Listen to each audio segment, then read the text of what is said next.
le TD. Voilà, donc maintenant, on va essayer d'entamer un nouveau TD. Donc, l'énoncé vous a été envoyé hier sous format PDF.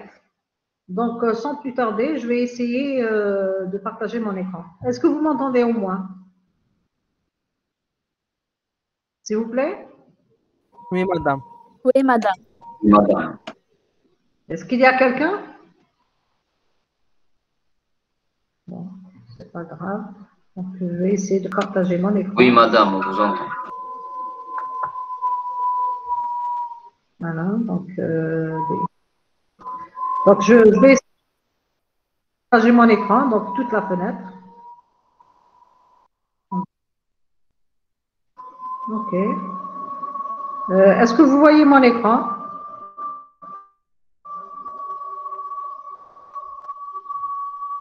Par exemple, lorsque je passe au PowerPoint, est-ce que vous voyez mon PowerPoint?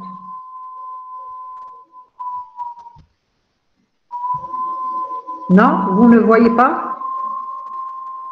Donc, on va essayer de partager tout l'écran, toute la fenêtre, si vous voulez. Maintenant, est-ce que vous voyez le partage?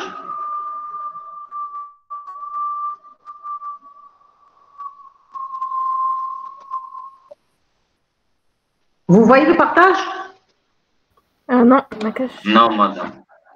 Confirmez-moi, s'il vous plaît.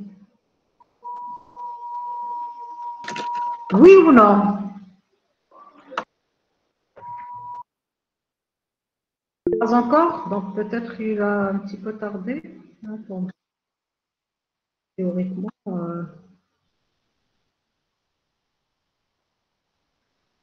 Théoriquement, et je fais le partage, mais bon, je ne sais pas ce qui se passe. Bon, si je fais refaire. Attendez, donc je refais. Je partage mon écran en entier. Voilà, je sélectionne l'écran, j'ai cette fenêtre et je peux partager. Maintenant, est-ce que vous voyez ma diapo? S'il vous plaît? Oui, madame. Très bien, donc on va afficher. Donc, cette série d'exercices, je l'ai envoyée hier sous forme de PDF. Donc, j'ai essayé de rassembler ici l'énoncé forme PowerPoint pour que vous puissiez voir mieux. Donc, on va essayer de répondre à l'exercice numéro 1, qui est la confection d'un cahier de charge. Donc, je vous rappelle, le cahier de charge, il rassemble tout ce qui est besoin fonctionnel et les besoins non fonctionnels d'un client. C'est-à-dire que le client, il va exprimer un certain nombre de besoins. Donc, c'est l'étape d'expression des besoins. Ensuite, ces besoins-là, on va essayer de les, si vous voulez, de les exprimer ou bien de les mettre sous forme d'une ces besoins vont être exprimés autrement, donc ils vont être exprimés sous forme, par exemple, de diagrammes, donc qui est plus une représentation plus formelle que le langage naturel. Donc, une fois qu'on aura mis en place notre cahier de charge sous forme de diagramme, on aura fait quoi? On aura fait l'étape de spécification des besoins. On a bien spécifié chaque besoin, comment, qu'est-ce qu'il doit faire, comment on doit le représenter, quelles sont les fonctionnalités qu'il doit comporter, etc. Tout ça, ça constitue la spécification des besoins. Justement, l'exercice se base justement sur la manière de faire un cahier de charge. Qu'est-ce qu'il faut mettre à l'intérieur de ce cahier de charge? Et pour réaliser ce cahier de charge, on nous donne un cas d'étude. Donc, notre cas d'étude, on le connaît bien, c'est celui d'un cabinet d'avocats qui voudrait, par exemple, se doter d'un logiciel pour gérer ce cabinet-là. Et ce logiciel doit répondre à un certain nombre de besoins. Donc, il est question pour nous de répondre à un cahier de charge dont il faudra qu'on doit composer, qu'on doit spécifier, qu'est-ce qu'il doit contenir comme fonctionnalité, comme besoin fonctionnel et comme besoin non fonctionnel. Donc, sans plus tarder, je vais vous lire à la rapide l'énoncé et au fur et à mesure, je vous explique des choses. D'accord? Donc, le but, c'est de confectionner un cahier de charge. Pour cela, donc, on vous donne ce cas d'étude. pour améliorer la gestion des dossiers de ses clients. Un cabinet d'avocats décide d'automatiser les affaires juridiques dont il est en charge. Donc ici, d'abord, le cabinet d'avocat, c'est quoi? C'est un bureau dans lequel existe, si vous voulez, le directeur, si vous voulez, ou bien l'avocat responsable. Et puis, dans ce bureau-là, il y a beaucoup d'avocats.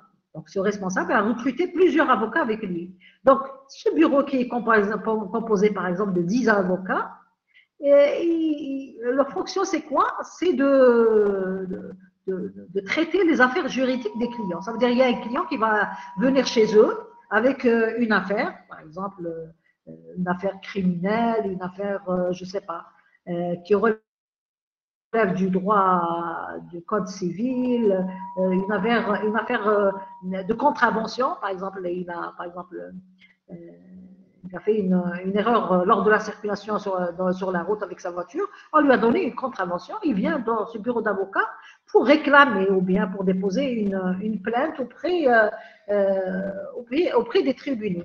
Donc, ce bureau d'avocat, il reçoit les affaires des clients et il va les traiter. Donc, c'est ça le but, la fonction plutôt d'un cabinet d'avocats. Il rassemble un certain nombre d'avocats où il est possible de les joindre pour traiter les affaires juridiques des clients. Donc maintenant, ce cabinet d'avocats, il voudrait automatiser, parce qu'ils font un certain nombre de fonctions. Ces fonctions, ils les font de façon manuelle. Donc il voudrait automatiser toutes les affaires juridiques qu'il traite.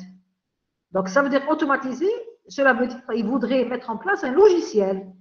Ce logiciel, il va s'occuper de faire quoi? Il va s'occuper de faire toutes les actions automatiques pour gérer les dossiers juridiques des clients. Donc les dossiers des clients, bien les affaires juridiques des clients, elles concernent principalement les affaires criminelles, fiscales, donc criminelles lorsqu'il y a un crime, fiscales lorsque, par exemple, le client il a une affaire concernant les impôts, etc., sociales aussi, faisant appel du droit pénal. Donc, parce que le droit pénal, il y a une sanction, il y a une pénalité, donc il y a une sanction. Ou bien contravention, lorsqu'il a, par exemple, il a brûlé un feu rouge, ou bien il s'est garé dans un endroit où il ne devait pas, etc. Il a créé quand même un petit problème qui a nécessité qu'on lui a infligé une contravention. Ou bien civil, qu'il soit référé ou non. Donc, on peut avoir une affaire civile. Cette affaire, elle peut être référée ou non. Référée, qu'est-ce que ça veut dire?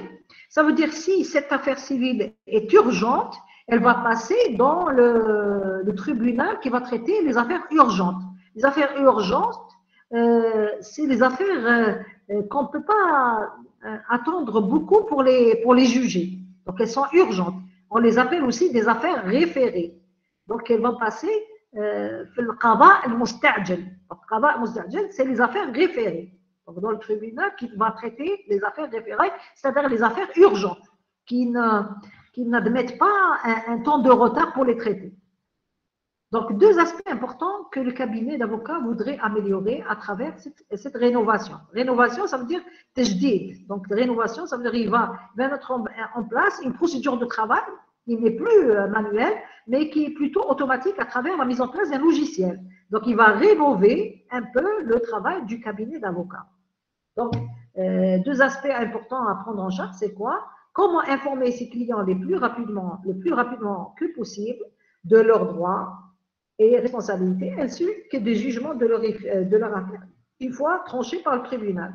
Donc, le cabinet il va traiter des affaires auprès du tribunal. Donc, il y a un jugement. Donc, il faut informer les clients de ces jugements. Et par exemple, si dans ces jugements, le client ouvre droit, par exemple, pour un remboursement ou bien pour quelque chose qu'on doit lui payer, etc., il faut l'informer de ses droits. Et s'il doit lui-même payer quelque chose, il faut l'informer de ses responsabilités. Il est obligé d'être responsable et tenir parole pour respecter justement ses engagements. Le deuxième, comment les mieux orienter, comme les pièces administratives qu'ils doivent fournir pour compléter leur dossier juridique ou encore les institutions vers lesquelles ils doivent se diriger pour obtenir leurs droits prononcés par le humain, par exemple. Donc ici, on doit aussi informer le client pour lui demander, par exemple, des nouvelles pièces administratives à joindre dans son dossier, ou bien pour l'orienter vers les endroits où il doit y aller pour aller bénéficier de ses droits, les droits qui ont été prononcés par le tribunal. Voilà, donc à peu près l'énoncé de l'exercice. De plus, et dans une perspective d'efficacité, le dossier des clients à automatiser, ça veut dire les affaires des clients à automatiser, doivent être organisées de telle sorte à pouvoir établir pour les avocats qui sont en charge, les plannings d'intervention auprès de la Cour dans les délais impartis. Ça veut dire, j'ai des affaires des clients, maintenant je suis un cabinet d'avocats, je suis le responsable de ce cabinet d'avocats, et j'ai sous ma charge 10 avocats qui travaillent avec moi. Qu'est-ce que je dois faire? Je dois organiser les dossiers de telle sorte à pouvoir les affecter aux avocats. Par exemple, les avocats qui sont spécialisés dans le code pénal, je vais leur affecter tous les dossiers relatifs aux affaires du code pénal. Les avocats qui sont spécialisés dans le côté social, par exemple, tout ce qui est mariage, divorce, etc., droit pour les enfants, etc., je vais leur donner des affaires relatives à ça. Donc, je vais organiser un planning pour cela. Donc, je vais dire, premiers avocats, vous devez intervenir auprès de la Cour telle date, tel jour, telle heure, etc. Donc, je vais établir un planning d'intervention des avocats auprès de la Cour. Donc, la question qui est posée, on vous demande, tracer le cahier de charge à automatiser pour le cabinet d'avocats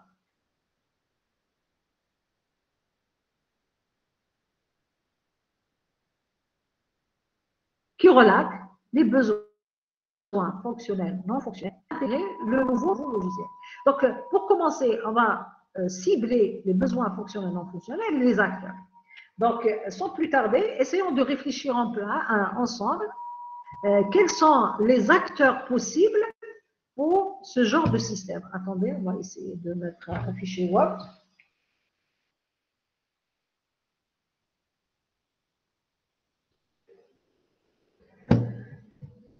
On va réfléchir ensemble pour répondre justement à ces trois premières questions. Et la quatrième, c'est les logiciels existants, etc. Donc ça, on discutera après. D'accord? Donc pour l'instant, on va essayer d'ouvrir une page Word et tout en réfléchissant ensemble, on va répondre à cet exercice. Solution. Est-ce que vous arrivez à voir oui, madame. Donc, exercice numéro 1. Donc, la série TD numéro 3. Voilà. Donc, je vais mettre 1. Voilà. TD 3. Voilà. TD numéro 3. Bon. Attendez, j'ai un problème dans le pavé numérique. Voilà. Donc, d'abord, on va copier ce qui a été demandé dans les questions. Donc, besoins fonctionnels, non fonctionnels et acteurs. Déjà, on peut répondre déjà à ces trois questions. Ça tarde un petit peu. Il y a un virus quelque part. Voilà. Voilà, je vais copier cette partie.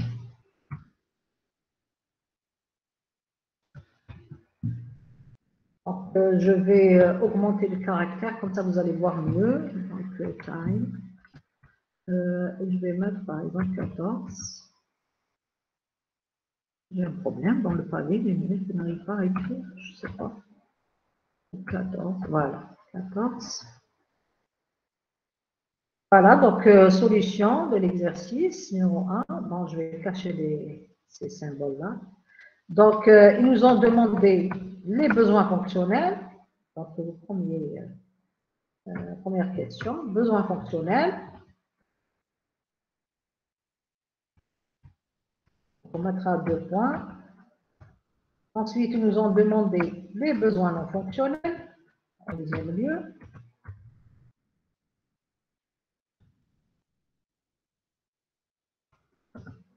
On commencera par la question qui nous paraît la plus simple. Voilà.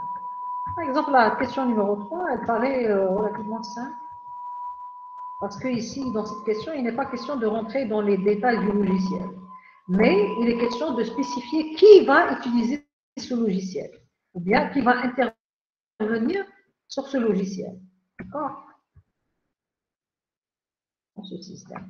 Donc, par rapport à cette question, est-ce que vous avez des suggestions? Parmi les acteurs qui vont utiliser ce logiciel, quel acteur vous voyez, quel acteur pourra utiliser ce logiciel? Est-ce que vous avez des suggestions? Qui va utiliser le directeur et les avocats et le secrétaire. Le directeur, donc on va l'appeler le chef du cabinet. Donc directement, on va voir donc, le chef du cabinet, l'avocat du cabinet. Voilà. Déjà, c'est un acteur qui il va sûrement intervenir. Les avocats. Encore. Un secrétaire. Donc, la secrétaire. Donc, on imagine bien qu'il y a une secrétaire qui réalise tout ce qui est administratif. Secrétaire. Encore. Peut-être les clients. Les clients, ils vont intervenir sur le logiciel pour faire quoi? N'oublie pas, le logiciel, c'est un logiciel de gestion des affaires juridiques du cabinet. Donc, si le client lui donne la possibilité d'intervenir sur le logiciel, pour quelle fonctionnalité il pourra le faire, par exemple?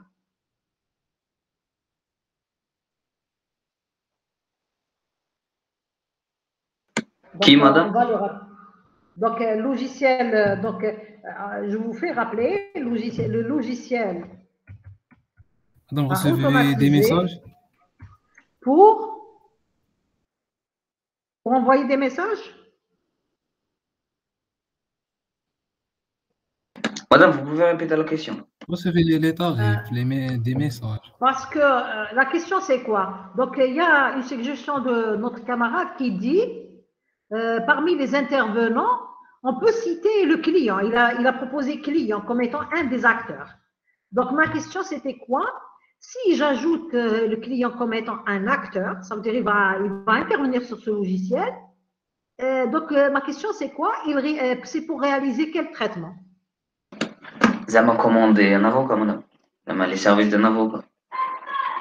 Commander les services d'un avocat, tu crois bien que si, par exemple, tu as une affaire juridique, ça veut dire que tu as plein de papiers administratifs.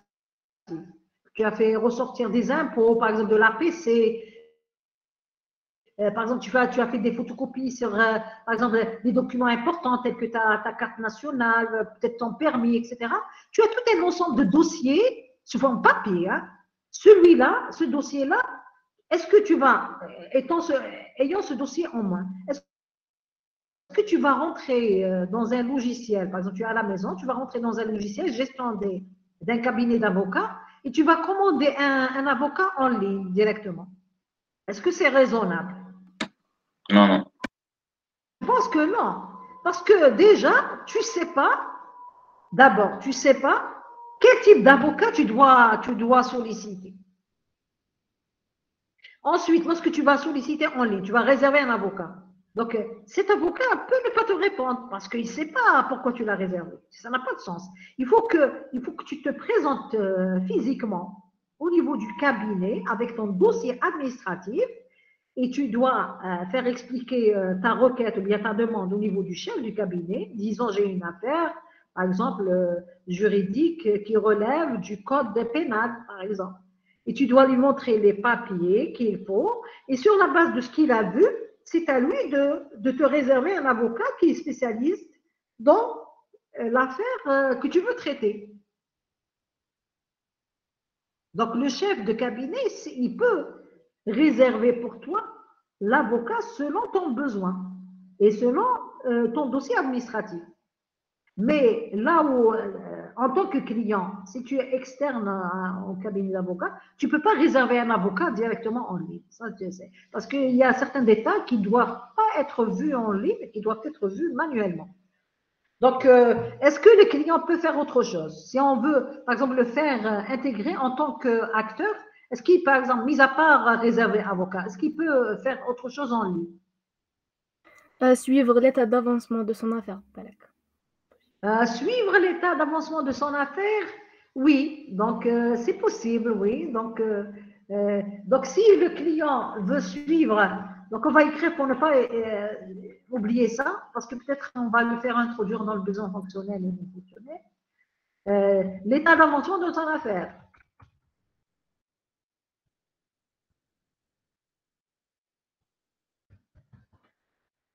Oui, donc on peut intégrer, oui. Oui, c'est un besoin quand même intéressant. Qu'est-ce qu'il peut faire aussi? Est-ce qu'il peut faire autre chose? Madame Zama, voir les avocats qui participent dans ce cabinet, qui travaillent dans ce cabinet, et leur spécialité. Consulter le cabinet, par exemple, qu'est-ce qu'il offre comme potentiel, par exemple, personnel relatif au juridique. Par exemple, quels sont les avocats, leurs spécialités, etc. Oui, donc en termes de consultation, il peut le faire. Donc, par exemple, je rentre dans un site, par exemple, avocat, cabinet d'avocats, je ne sais pas comment il s'appelle. Je clique sur le site de ce cabinet et je trouve donc une définition ou bien une présentation de ce cabinet. Je trouve le nom du chef du cabinet. Je trouve la liste des avocats qui travaillent dans ce cabinet. Par exemple, je clique sur le lien d'un premier avocat et je trouve un peu les spécialités qu'il peut traiter ou bien les affaires qu'il peut traiter. Je peux même trouver son numéro de téléphone, par exemple son email, si je veux le contacter indépendamment du cabinet. Donc, je peux trouver ça. Oui, donc, consulter un peu le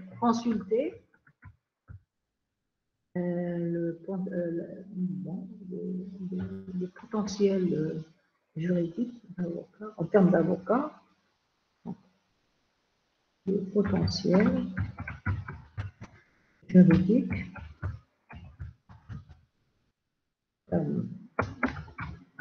d'avocat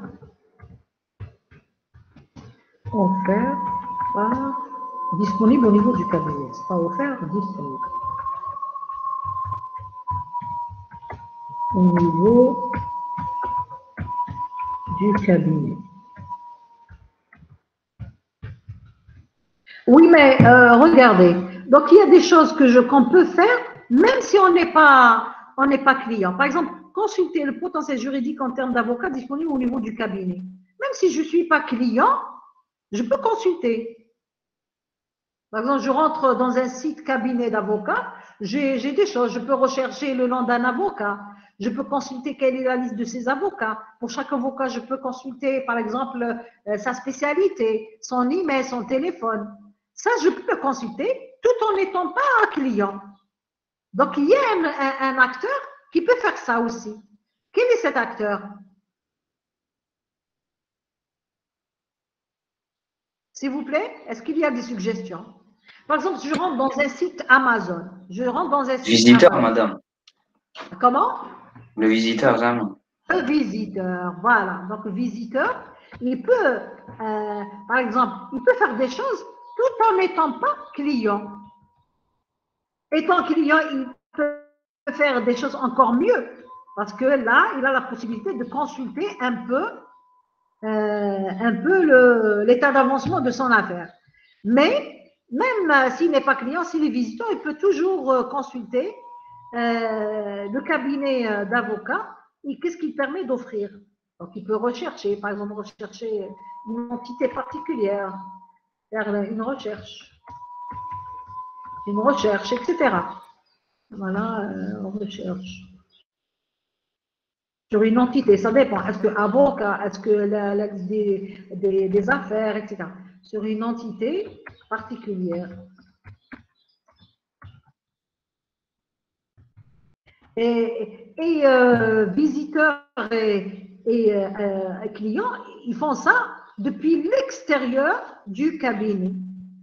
Donc, ça veut dire ici, le développement de ce logiciel pourra se faire en deux phases. Donc, il y a une partie qui est interne, qui ne peut être consultée que par les gens qui travaillent dans le cabinet, et une partie externe, offerte à travers un site web, si vous voulez, qui peut être consultée par le client et le visiteur.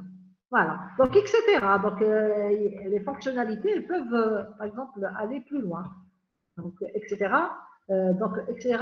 pour le client et pour le visiteur. Donc, même le client, il pourra faire beaucoup d'autres choses autres que celui de consulter l'état d'avancement. Voilà. Est-ce qu'il y a d'autres... donc, nous avons le chef de cabinet, l'avocat, le secrétaire. Et à l'intérieur du cabinet, est-ce qu'il y a d'autres acteurs?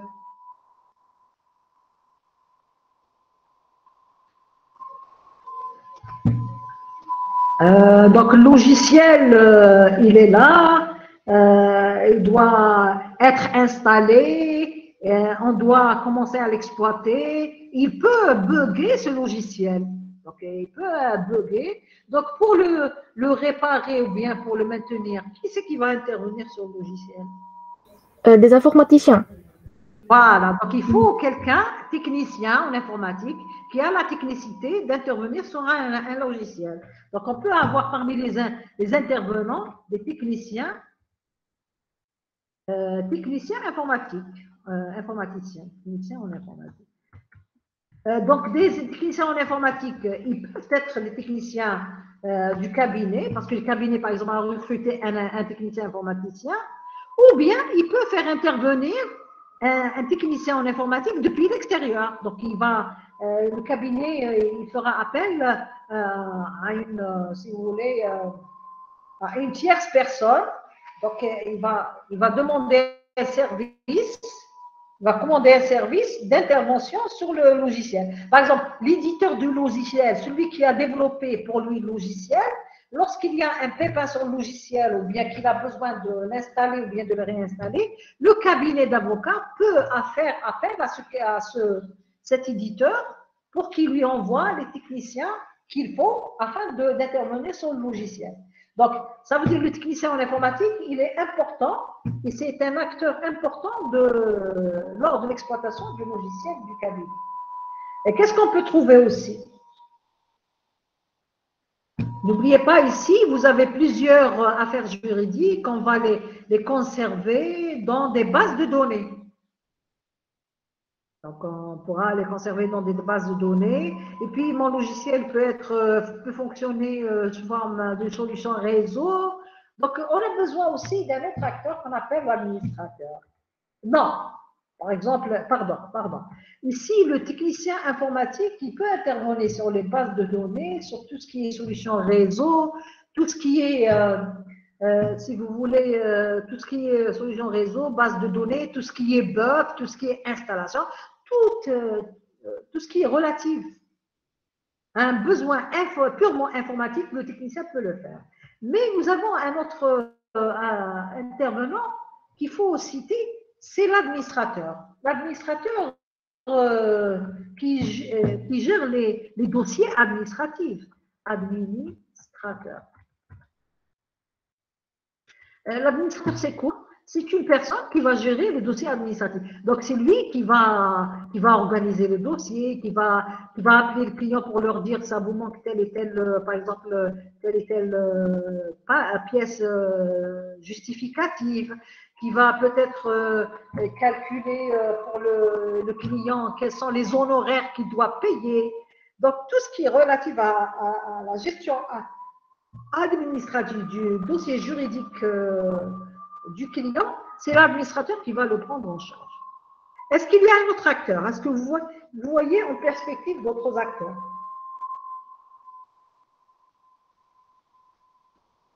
S'il vous plaît, est-ce que vous voyez d'autres acteurs? Je pense que non, parce qu'on a fait le tour. Donc, les différents intervenants, ça c'est clair et net, le chef de cabinet, il est dit dans l'exercice, quelque part, que c'est lui qui établit le planning. Vous voyez bien, par exemple, le chef de cabinet pouvoir établir pour les avocats qui sont en charge les plannings d'intervention auprès de la cour. Donc, il fait quelque chose. Bien sûr, il fait la planification des plannings, et bien sûr, il pourra faire les mêmes fonctions qu'un avocat. Parce que le chef de cabinet, en général, c'est un avocat. Le plus expérimenté ou bien celui qui a investi pour devenir ce cabinet d'avocats, etc. Donc, il y a mille et une raisons pour que le chef de cabinet intervienne en premier lieu sur le logiciel à automatiser. Donc, le logiciel à automatiser, c'est la gestion des affaires juridiques, s'occupera de la gestion des affaires juridiques, juridiques de ses clients. Voilà. Donc, de ses clients. Voilà. Donc, voici le but.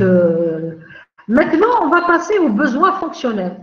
Donc, je vous rappelle, le besoin fonctionnel, c'est tout ce qu'on peut automatiser.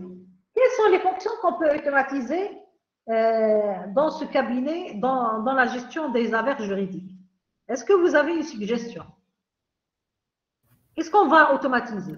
Madame, Oui? Madame, générer les dossiers nécessaires pour chaque type d'affaires. Par exemple, pardon, générer ou bien gérer? Générer. Générer. Qu'est-ce que je peux générer? Oui. Les dossiers. Comme ça, générer. Comme ça. Madame, générer les dossiers nécessaires pour chaque type d'affaires.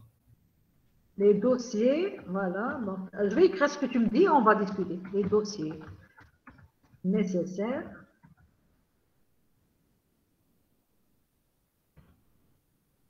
pour chaque type d'affaires. On va discuter pour chaque type d'affaires.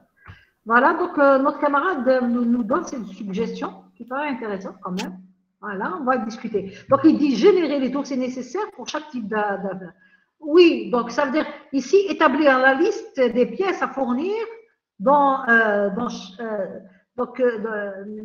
types de pièces à fournir, les types de pièces nécessaires pour chaque dossier selon le type d'affaires. C'est ça. Donc, établir la liste, c'est ça, générer. Parce que générer, ça veut dire que c'est quelque chose qui va se générer automatiquement. Mais on va essayer plutôt d'établir la liste des pièces nécessaires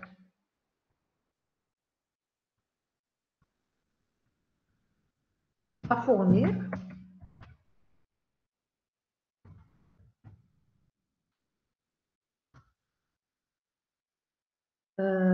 selon le type d'affaires. Donc, selon le type d'affaires. Donc, par exemple, selon le type d'affaires, voilà. Donc, cette liste, est-ce qu'elle peut être consultée par le client et le visiteur? Par exemple, s'il s'agit d'une affaire genre contravention, le client doit fournir telle pièce, telle pièce, telle pièce, telle pièce. Est-ce que cette liste, elle peut être consultée par le client et le visiteur?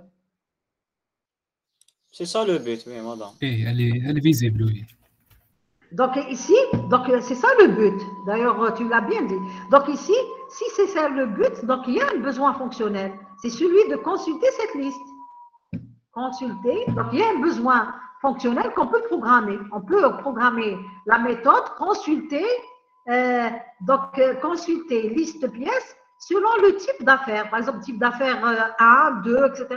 Donc, pour le type d'affaires 1, c'est criminel, etc. C'est contravention, etc. Donc, le client bien le visiteur, lorsqu'il clique consulter liste pièces, donc, il y a un menu qui va s'afficher à lui, sélectionner le type d'affaires. Donc, il va sélectionner un type d'affaires et selon ce qu'il a sélectionné, il y a une liste qui va être affichée pour lui dire, pour ce type d'affaires, il faut que tu ramènes tel papier, tel papier et tel papier. C'est la consultation, donc consulter, donc c'est un besoin fonctionnel. Pourquoi? Parce qu'on peut les programmer. La consultation, on peut la programmer.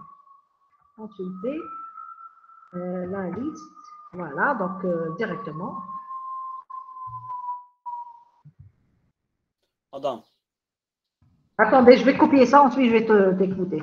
Voilà la liste des pièces selon les types d'affaires. Voilà. Par type d'affaires. Oui, donc oui. Sauvegarder les informations concernant les clients en implémentant une base de données, par exemple. Voilà, donc dans ce cas-là, il faut gérer les clients. Parce qu'on doit garder la traçabilité de tout des clients. Par exemple, s'il y a un nouveau client qui va arriver, il faut que je le rajoute dans ma base. Donc, je vais ajouter ce client. Par exemple, ce client, il m'a fourni, par exemple, des informations et que ces informations ont changé. Par exemple, il a changé d'adresse ou bien de statut, il était célibataire et devenu marié. Donc, il y a un changement dans sa fiche client. Donc, je dois modifier l'enregistrement relatif à ce client. Si, par exemple, ce client n'est plus client dans mon cabinet, donc je peux le supprimer de ma base. Donc, ici, gestion des clients, donc gérer clients. Donc, il y a un besoin fonctionnel, c'est celui de faire gérer les clients.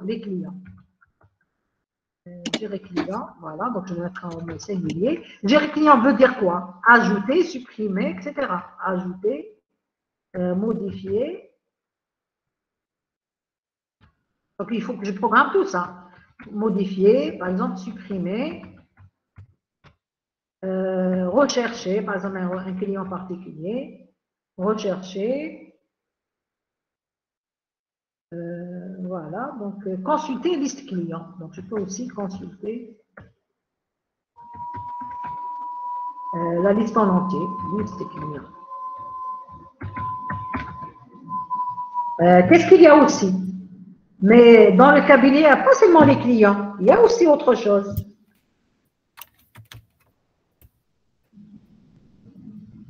Donc, madame, gérer les avocats là. On peut la mettre seule, comme ça. Voilà. Consulter liste client, on peut la mettre comme étant un besoin à part. Voilà. Qu'est-ce qu'il y a aussi dans le cabinet? Madame, on peut rajouter les avocats. Les avocats, attendez, je vais sauvegarder ça pour que ça ne perde pas. Comme ça, on va faire CTRL-S à chaque fois.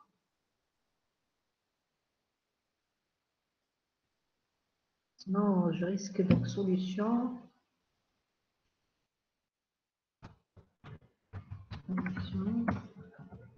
Division 1. TD 3. Voilà, donc je vais mettre ça tiré, TD.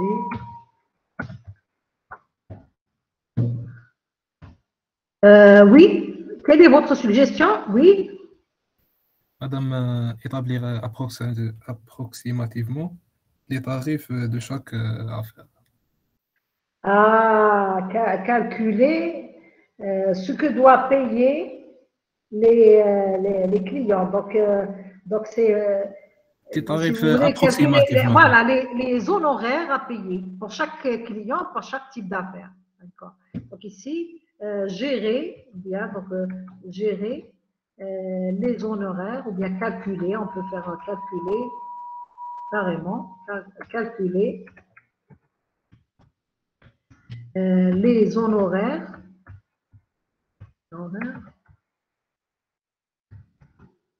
que doivent payer les clients. Oui, mais bon, que doit payer le client selon le type d'affaires. Voilà, selon le type d'affaires.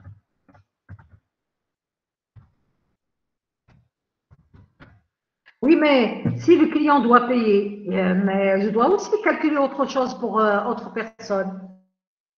Parce que le cabinet d'avocats, il a recruté plusieurs avocats. Donc, je dois calculer aussi pour eux le salaire qu'ils doivent encaisser.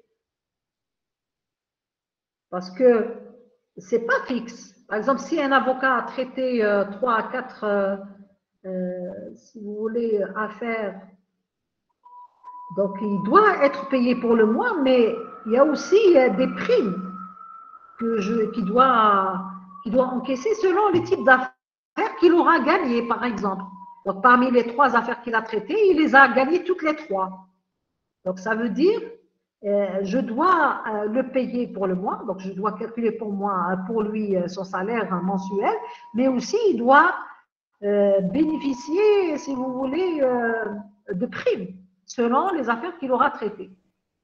Et Donc, des calculer primes de les motivation. primes. Comment? Oui, je n'ai pas entendu. Pour motiver les Voilà, avocats. de motivation, c'est sûr. Dans le cabinet d'avocats, tout le monde travaille au niveau du cabinet. Supposons qu'ils ont un salaire fixe, plus ou moins. Mais ce qui va faire la différence entre un avocat et un autre, c'est les différentes primes que le cabinet doit lui faire bénéficier aux différents avocats. Par exemple, j'ai un avocat, il a traité une seule affaire dans le mois. Et un autre avocat, il a traité 5 affaires. Et parmi les 5, il les a toutes gagnées. Ça veut dire qu'il a fait bénéficier le cabinet de beaucoup d'argent. Parce que les 5 clients, supposons, ils ont payé beaucoup d'argent au niveau du cabinet. Donc, il y a un pourcentage de cet argent-là qui doit être encaissé par cet avocat, sous forme de primes.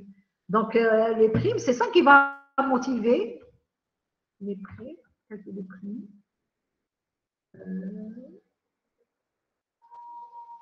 Les primes à faire bénéficier, voilà. Donc, c'est ça qui va faire motiver les différents avocats du cabinet.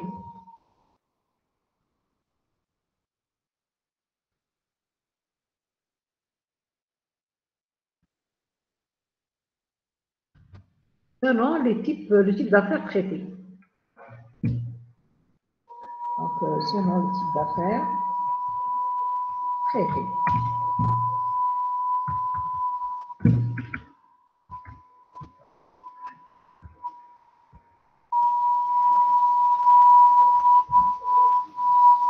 Voilà. Donc, qu'est-ce qu'on peut trouver aussi? Donc, j'ai la gestion des clients. Aussi, j'ai autre personne. Lesquelles? Les avocats, madame. Voilà. Donc, c'est comme j'ai géré les clients, je gère aussi des avocats. Parce que n'oubliez pas dans ce cabinet. Donc, je peux ajouter un nouvel avocat s'il vient juste d'être intégré au niveau du cabinet. Je peux modifier les informations concernant un avocat. Je peux supprimer cet avocat s'il quitte le cabinet. Je peux rechercher un avocat particulier, comme je peux consulter la liste de tous les avocats. Donc, il y a la même chose. Au lieu de gérer client, je fais gérer avocat. Voilà, avocat. Consulter liste des avocats. Liste avocats. Donc, de la même manière que je fais pour les clients, je fais pour les avocats. Qu'est-ce que je peux trouver aussi comme fonctionnalité? Madame. Oui. Madame, établir le durée moyenne basé sur les anciens. Attendez, donc établir les durées moyennes. Le durée moyenne de chaque affaire basé sur les anciens. Affaire. En se basant, sur les anciens affaires. Sur les affaires antécédentes, sur l'expérience des affaires,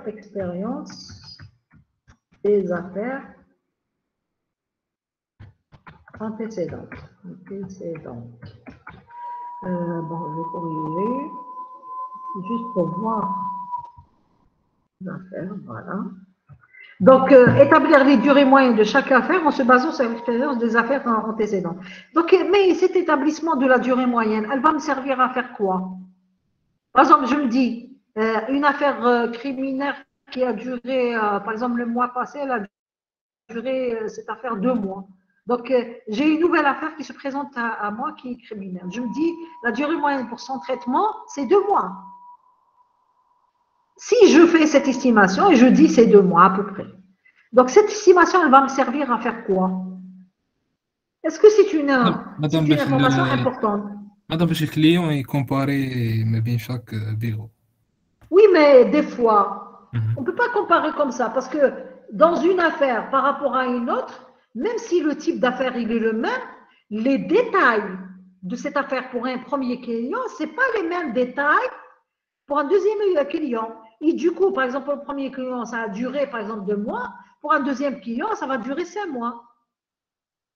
Pourquoi ça va durer 5 mois? Parce qu'il y a plein de contraintes. Parmi les contraintes, elles sont liées au client. Par exemple, le dossier du client numéro 2, il n'a pas complété toutes les pièces dans son dossier. Donc, du coup, on va lui demander de ramener les pièces. Et pour ramener les pièces, des fois, il tarde, parce qu'il a des contraintes lui aussi. Il tarde. Donc, par exemple, supposons, ramène-nous ta pièce d'identité. Une copie de ta pièce d'identité, sachant que sa pièce d'identité, elle a été expirée. Donc, qu'est-ce qu'il doit faire? Il doit aller fournir un nouveau dossier au niveau de la PC pour la refaire. Et ça prend du temps. Et quand ça prend du temps, ça va être répercuté sur le délai de traitement de son affaire. Et du coup, on se retrouve avec 5 mois pour ce client, pour la même affaire qu'un premier client pour qui on a pris juste 2 mois. Donc, le fait d'estimer moyennement la durée de chaque affaire en se basant sur l'expérience précédente, ça ne va pas nous avancer à grand-chose puisqu'on ne peut pas, cette estimation, elle est fausse. Parce qu'il y a beaucoup de contraintes et beaucoup d'aléas, si vous voulez, beaucoup de choses imprévisibles ou bien aléas qui peuvent surgir au cours du traitement des affaires. Donc, je pense que ce besoin je pense qu'il est inutile, je pense. À moins que Madame, je n'ai pas mais, Madame, Oui. mais on peut éviter ce problème. Comment? Madame, on peut utiliser une intelligence artificielle basée sur une grande base de données. Oui, oui. Et cette intelligence artificielle, elle va nous prédire pour nous que théoriquement, se basant sur des données antécédentes et en faisant tous les schémas possibles et imaginables à travers un algorithme d'intelligence artificielle, elle va nous prédire que, par exemple, ça va durer tel. Supposons qu'on a fait passer ce traitement de prédiction par un algorithme d'intelligence artificielle. Donc, il va nous donner au bout de la réalisation de cet algorithme la durée moyenne. Maintenant, ma question, sachant que j'ai pu déterminer à peu près par un algorithme d'intelligence artificielle la durée moyenne de traitement de chaque affaire, cette information, elle va me servir à quoi?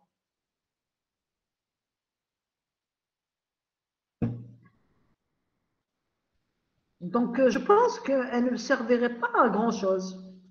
Parce que directement, vis-à-vis de mon cabinet, je me dis c'est une durée moyenne, c'est une durée qui a été prédite, donc c'est une prédiction de la durée moyenne. Mais cette prédiction, elle n'est pas totalement à 100%. Donc, je ne peux pas me baser sur quelque chose qui est imprévisible, il y a un pourcentage de doute que ce ne soit pas vrai. Par rapport au client aussi. Donc, tu lui dis, bon, peut-être ça va être prendre 2 mois au lieu, etc. Mais je ne suis pas sûre. Donc, je vais faire parvenir au client une information qui a plus tendance à le rendre plus confus que d'être plutôt informé. Parce que l'information, elle est imprévisible, elle est basée sur une prédiction. Donc, je pense que cette information, je pense à mon humble avis qu'elle est inutile. Elle ne servira à rien vis-à-vis du cabinet ni vis-à-vis du client.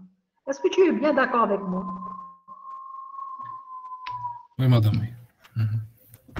Est-ce que vous voyez par contre autre chose? Par exemple, d'autres besoins? Madame, j'aimerais établir le planning des interventions auprès de la Cour. Ah, établir le planning des interventions auprès de la Cour, ça c'est important. Pourquoi? Parce qu'il est dit textuellement au niveau de l'énoncé d'exercice. Il vous dit, les avocats. Donc ici, le chef de cabinet, qu'est-ce qu'il peut faire? Il va établir pour chaque avocat qui est sous sa charge, les plannings d'intervention auprès de la Cour. Donc, planning d'intervention auprès de la Cour, c'est important quand même. Donc, de la Cour, on va copier ce texte. Parce qu'il est dit directement comme étant une des fonctionnalités qui peut être faite par le chef de cabinet. Donc, établir. Et on va mettre ça, voilà, d'intervention auprès de la Cour. Pour chaque avocat. Donc, ici, pour chaque avocat.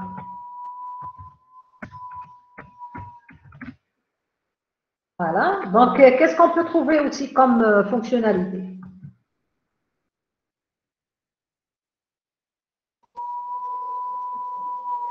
Donc, ici, on a mis la gestion des clients. C'est la gestion des avocats. Mais on a oublié une certaine gestion. Qu'est-ce qu'on doit gérer aussi? La gestion des dossiers par type d'affaires.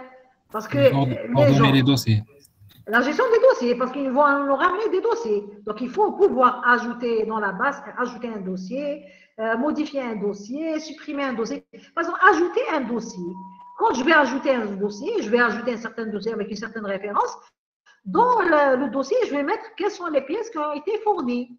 Par exemple, copie de la pièce d'identité, acte de naissance, un ancien jugement, par exemple, une résidence, par exemple. Je mettrai toutes les pièces administratives qui ont été fournies dans le cadre de ce dossier juridique. Donc du coup, je peux faire la gestion, gérer dossier.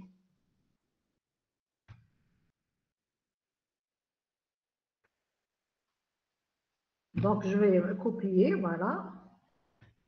Donc, gérer dossier. Par type d'affaires en plus. Je peux le faire gérer dossier. Donc, dossier par type d'affaires. Donc, ça veut dire ajouter, etc. Donc, les fonctionnalités, lorsque vous dites gérer, donc c'est les fonctionnalités de base. Ajouter, modifier, supprimer, rechercher. Consulter, par exemple, la liste des dossiers, par type d'affaires aussi. Donc, je vais copier ça.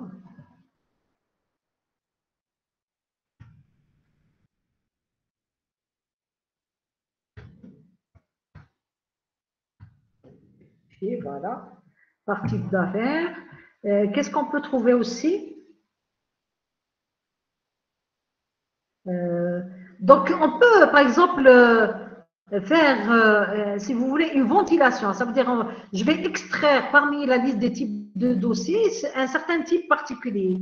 Donc, ça s'appelle ventiler. Je peux ventiler les dossiers des clients selon le type d'affaires. Donc, ventiler, donc je peux ventiler, ça veut dire rechercher parmi la liste globale de tous les dossiers ceux qui répondent à un critère particulier. Par exemple, je peux ventiler la liste des dossiers par type d'affaires criminel. Donc, je vais faire ressortir que les dossiers qui sont de type criminel, ou bien fiscal, ou bien social, etc. Donc ça s'appelle ventiler. Consulter la liste par type d'affaires, ou bien ventiler les dossiers des clients.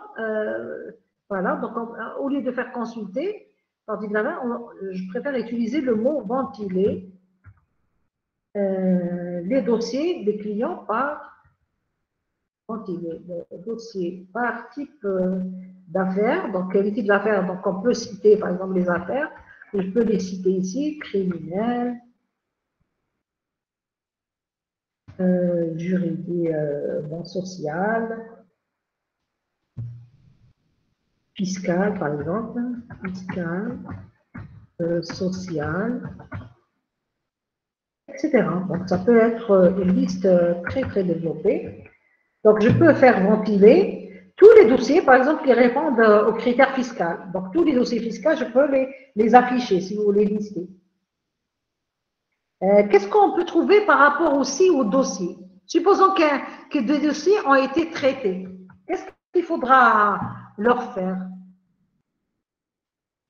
J'ai un ensemble de dossiers qui ont été traités. Maintenant, qu'est-ce qu'il faudra faire pour ces dossiers-là? Ils ont été traités et c'est tout. C'est-à-dire que là, on n'en a plus besoin. Comment? Mémoriser les copies. Mémoriser les copies. Donc, ça veut dire archiver. Archiver les dossiers qui ont été clôturés, qui ont été déjà traités. Donc, archiver, classer, ou bien tout ça. Voilà, donc on peut dire classer, classer et archiver les dossiers clôturés qui ont été traités. Ça y est, on a obtenu les jugements, les clients ils sont contents, les clients ont payé les honoraires, les avocats ils ont été récompensés par des primes. On a terminé avec ces dossiers, on ne revient plus, donc c'est des dossiers clôturés.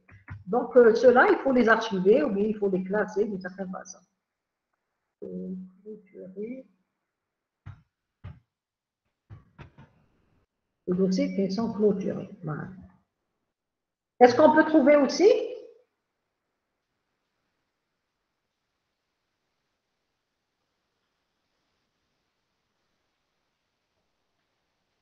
lorsque ordonner les dossiers selon sans état ordonner, d'urgence. oui, on peut faire, oui, classer par urgence, oui. Wow, voilà, ordonner et classer.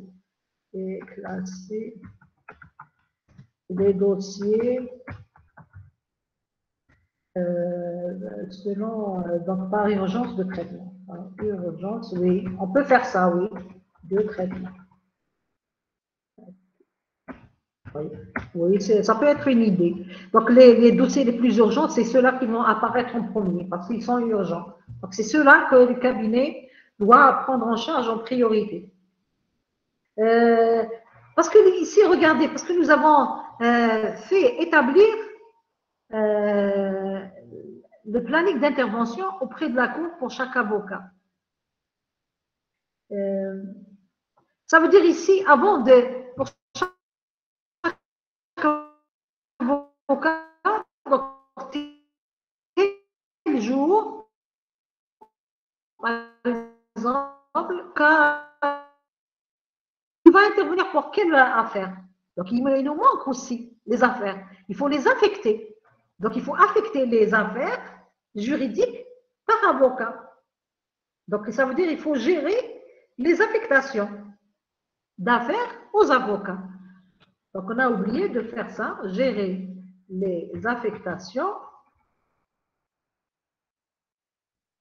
des affaires, bon, les affectations des affaires juridiques.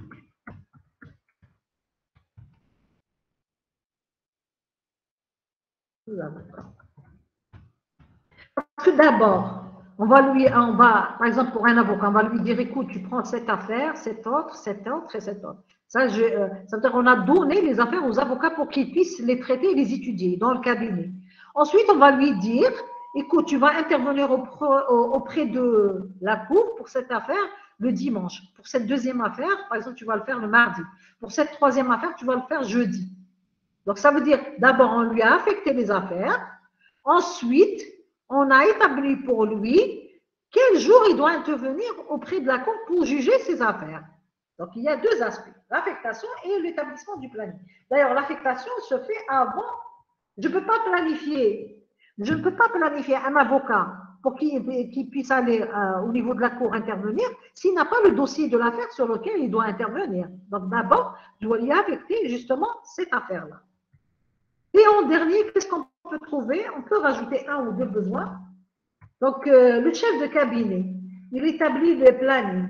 Il sait la liste des avocats qu'il a. Il a calculé, il sait les clients. Il a calculé les honoraires. Il a affecté les affaires. Il a tout fait. Qu'est-ce qu'il peut faire en plus? Donc, si, par exemple, en fin de mois, il doit établir un bilan. Quel genre de bilan quel genre d'information il peut faire ressortir, par exemple, dans ce bilan? Bilan d'évaluation de chaque avocat. Un bilan d'évaluation de chaque avocat. Par exemple, pour chaque avocat, comment je pourrais l'évaluer? Le nombre d'affaires. Par rapport à quoi? Le nombre d'affaires. Le nombre d'affaires qu'il a traitées, oui. Donc, finalement, si je calcule le nombre d'affaires qu'il a traitées par chaque avocat, donc c'est comme si je suis en train de faire des statistiques. Donc, ça veut dire le chef de cabinet, il peut établir différentes statistiques.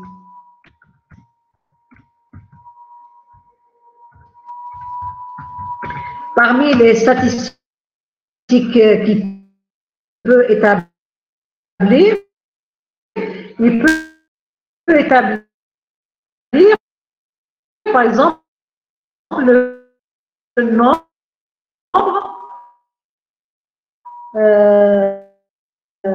d'affaires traitées par chaque avocat. Nombre d'affaires par chaque avocat. Qu'est-ce qu'on peut trouver comme nombre aussi? On peut trouver aussi le nombre de clients.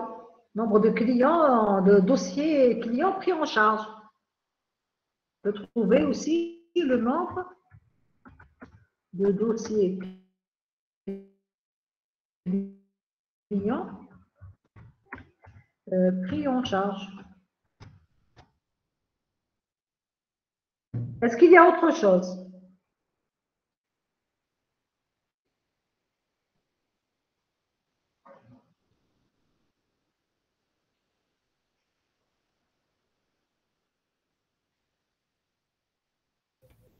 Madame, On peut trouver. le Oui. nombre de cas résolus.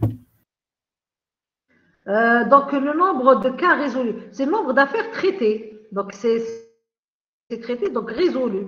Ça veut dire ici, il y a un nombre qui n'a pas été traité. Donc, on peut faire ressortir ce nombre. Le nombre, si tu veux, de dossiers, nombre d'affaires total, si tu veux. Nombre total de dossiers. Oui, donc ici, par type nombre total d'affaires, sans le type par chaque avocat. On peut mettre, par exemple, nombre total d'affaires traitées, sans parler des avocats. Ce n'est pas partie de l'avocat, mais plutôt par chaque avocat d'affaires traitées. Ils ont été traités. Voilà. On peut trouver aussi. Qu'est-ce qu'on peut trouver aussi? Le montant global des honoraires encaissés, par exemple. Le montant global des honoraires encaissés. Honoraires encaissés. Il y a des gens qui demandent accès. Attendez, je vais voir s'il y a oui, admis. On peut trouver pas mal de traitements. Si on réfléchit profondément, on peut faire beaucoup de. Donc ici, le nombre d'affaires traitées pour chaque mois, le nombre total d'affaires traitées, nombre de dossiers pris en charge. Par exemple, le nombre de dossiers par type d'affaires. On peut mettre ici le nombre de dossiers par type d'affaires, etc. Donc, la liste n'est pas exhaustive. Donc, on peut réfléchir sur pas mal de choses qu'on peut injecter dans cette première partie qui englobe les besoins fonctionnels. Je vous fais rappeler, les besoins fonctionnels, c'est quoi? C'est tous les traitements que je pourrais programmer, donc qui font partie du code métier de notre logiciel. Donc, ils font partie intégrante de notre code métier. Donc, on peut aller directement maintenant vers les besoins non fonctionnels. On a listé un peu. Non, on ne peut pas arrêter ici. Juste les besoins fonctionnels et on arrête. Non, regardez, juste les besoins non fonctionnels et on va arrêter. Donc, cela, je vais vous les énoncer directement. On peut organiser les dossiers des clients. Donc, manuellement en termes d'archives. Donc, ça veut dire manuellement en termes d'archives. Juste que je vous énonce ça et puis on arrête. D'archives. Parce qu'il faut organiser les dossiers organiser les dossiers de telle sorte à retrouver les bons dossiers au moment opportun. Donc, manuellement en termes d'archives. On peut trouver aussi un autre besoin non fonctionnel qu'on peut énumérer, c'est celui de joindre, donc joindre les pièces, joindre les compléments de dossier. Donc ça, c'est l'administrateur qui le fait. Par exemple, on peut trouver aussi envoyer email, envoyer des emails, SMS.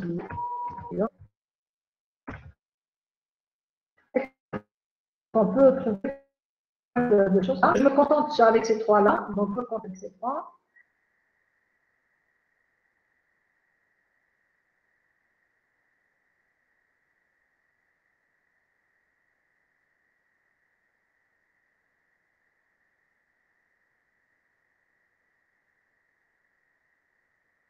Et là, donc on les se verra cet après-midi à 13h pour le TP. Est-ce qu'il y a des questions?